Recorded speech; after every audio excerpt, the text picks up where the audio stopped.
hano hari ikibazo nabajije kuri stati ariko ndavuga ati urese asubize uko abyumva. Naravuze ngo yeguza imodokari pe.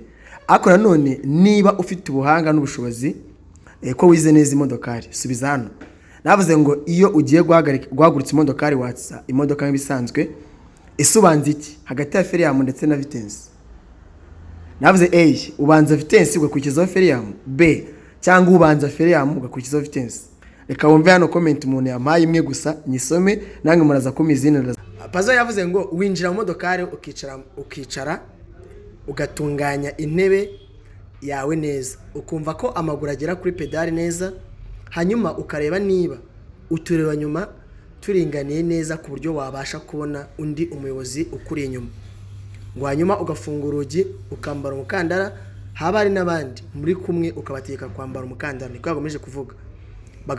Bagafunga n'umuryango wabo, hanyuma amaguru kuri pedali feri y'urugendo ukayimanura hasi kuri tapi hamwe na ambriyage, hanyuma ukatsa, hanyuma ugashyiramo ikiyoteri cyo guhaguruka cyangwa ikinjira mu muhanda, warangiza ugashyiramo vitensi. Urumva ko abanza vitensi hano Pazo abanza vitensi ngo guhaguruka, warangiza ugakuramo feriyamu cyangwa se ngo feri guhagarara umwanya munini, hanyuma amaboko kurivora neza, hanyuma bitewe ngo n'ahantu imodoka yari iparitse yaba ari ahantu heza hatambika, ukura ikirenge kuri fere, hanyuma ngo ugafata umuriro muke ariko ngo uhagije, hanyuma ukegura kuri ambriyage gake ukagenda. So mani magambo hano Pazo yagaragaje ko wifashisha nyine iyo ugiye guhaguruka bwa mbere uhera kuri vitensi ugakurikizaho ambriyage. Nibyo yakomeje avuga, ntabwo ushaka kubitindaho cyane.